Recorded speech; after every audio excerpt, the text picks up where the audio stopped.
I thank the Chairman and thank the Inspector General. I appreciate his work and his efforts, and I had the pleasure to interact with you on several different occasions, and you play a vital role in our system of checks and balances, and we wish you nothing but success and want to make sure that your efforts are unimpeded. And so I want to ask you some questions, though, about Operation Fast and Furious. Part of the indication from the Attorney General was that he could not answer questions, would not provide more information to the public, in part because the Inspector General was doing a review. How do you summarize your ability to access information regarding Fast and Furious? We had difficulty, and this occurred just before I arrived, and of course then I picked up the investigation, right. But we had difficulty just before I arrived in gaining access to the grand jury information because, as you know, Fast and Furious raised a number of prosecutive issues, as well as Title III information. As our report made public, there were numbers of wiretaps. We had difficulty obtaining both of those in a timely fashion because of the objections raised by components to providing it to us because they did not read Section 6A of the Act as giving us authority to look at that information. So what percentage of the information could you actually see? I'm not sure I could put a number on it, frankly, because I wasn't here at the time. Right. I wasn't the IG at the time that these requests were going on. But I do know there was a fair amount of information that was potentially grand jury information.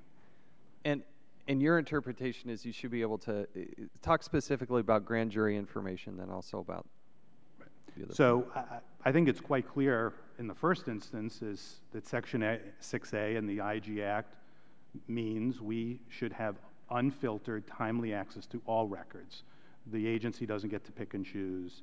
So that would be the first basis. The second is we have always gotten grand jury information up till 2010 from the FBI and other department components, either through the IG Act or through one of the exceptions in the grand jury law, which has an exception for attorneys for the government. I am an attorney, we are attorneys for the government. I work for the Department of Justice. That should be, I think, self-evident, but that apparently has not been how it's been interpreted by the FBI. And how many people report to you in your group? How many IGs are you overseeing? My office has over 400 employees.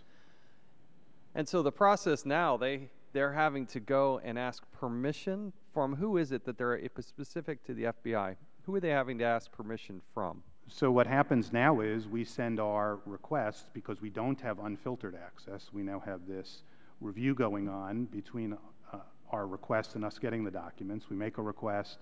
The FBI, the Office of General Counsel, looks at it, and if it has an objection, it raises an objection, and then we start this process going. And what are the so-called objections? What are they? What are their excuses as objections? Well, we've had the grand jury objection. We've had objection to wiretap information, to Fair Credit Reporting Act information. We also had, during the course of our review, an objection raised to personally identifiable information, for which there was no basis for an objection, but it took months before it got sufficiently elevated and the FBI withdrew its objection and we got the materials. Now, at one point there was an objection about an organizational chart. Can you tell me about that? Correct.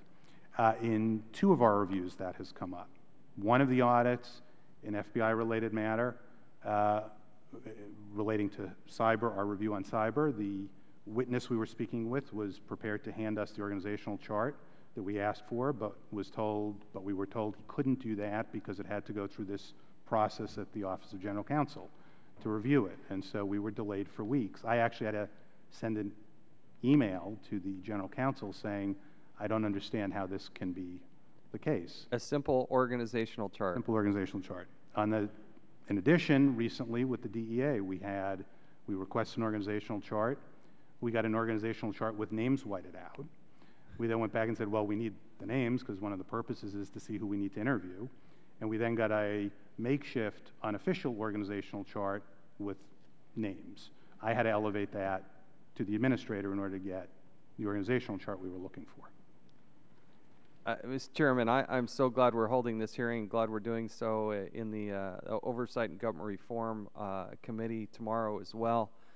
This is outrageous. The Inspector General should have unfettered access to all the information they want. And when it's gotten to the point where they can't even see an organizational chart, it's reached a level of absurdity that must be addressed immediately.